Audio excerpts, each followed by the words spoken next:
बांग्लादेश जल रहा है।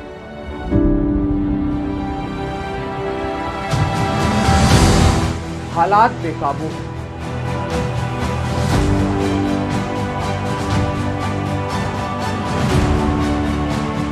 देश की राजधानी ढाका में बड़े पैमाने पर लूटपाट की जा रही है। उपद्रवियों ने अस्पताल, होटल और सड़कों पर आग लगा दिया है। बांग्लादेश की सीमा से लगे इलाके में कर्फ्यू लगा दिया गया है। शेख हसीना प्रधानमंत्री पद से इस्तीफा देकर देश छोड़ चुकी है। हसीना के घर में घुसकर उपद्रवी उनका पर्सनल सामान उठाकर ले गए। हसीना की पार्टी अवामी लीग के दफ्तर, मुजीब म्यूजियम, पुलिस हेडक्वार्टर की बिल्डिंग में आग लगा दी गई।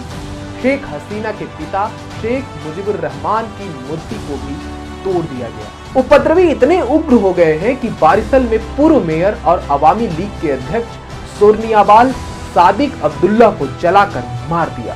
जेल में घुसकर 500 कैदियों को जेल से भगा दिया गया। पुलिस स्टेशनों में आग लगा दी गई। उपद्रवी यही नहीं रुके, उन्होंने अल्पसंख्यक हिंदुओं को निशाना बनाना शुरू कर दिया है। भीड़ चुन चुनकर हिंदुओं को निशाना बना रही है। घरों में आग लगाई जा रही है। बांग्लादेश के मेहरपुर इस्कॉन मंदिर में दंगाइयों ने तोड़-फोड़ करने के बाद मंदिर में आग लगा दी।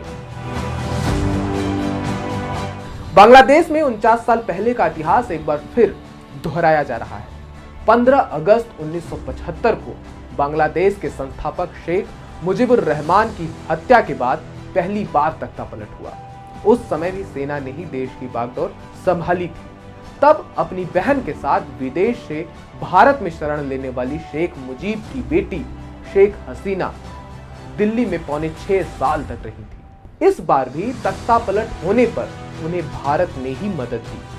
उनकी वापसी के महज 12 दिन बाद ही बांग्लादेश के राष्ट्रपति जियाउल रहमान की हत्या कर दी गई। बांग्लादेश की 5 बार की प्रधानमंत्री रही शेख हसीना पर अगस्त का महीना भारी पड़ता है। साल 1975 में अगस्त में ही उनके मम्मी पापा और 3 भाइयों की हत्या हुई।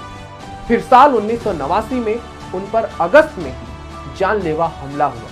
इस बार भी 4 और 5 अगस्त के प्रदर्शन के बाद तख्तापलट में उन्हें बांग्लादेश छोड़ना पड़ा।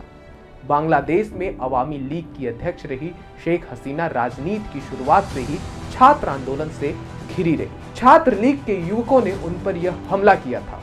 1996 में वह पहली बार बांग्लादेश की प्रधानमंत्री बनी, पर छात्र आंदोलनों से उनका पीछा नहीं छूटा। इस बार भी छात्र आंदोलन के बढ़ जाने और आक्रोश के बाद उन्हें देश छोड़कर फिर से भारत आना पड़ा। आरक्षण के विरोध में प्रदर्शन शुरू हुआ था, पर प्रदर्शन इतना हिंसक हुआ कि देश में तख्तापलट हो गया।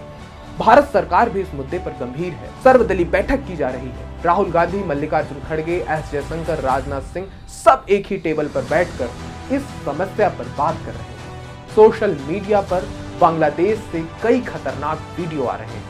चर्चाएं भी खूब चल रही हैं। कुछ लोग शेख हसीना के प्रति संवेदनशील, कुछ लोग कह रहे हैं कि हसीना ने क्रूरता की हदों को पार कर दिया था, वो तानाशाह बन गई थी।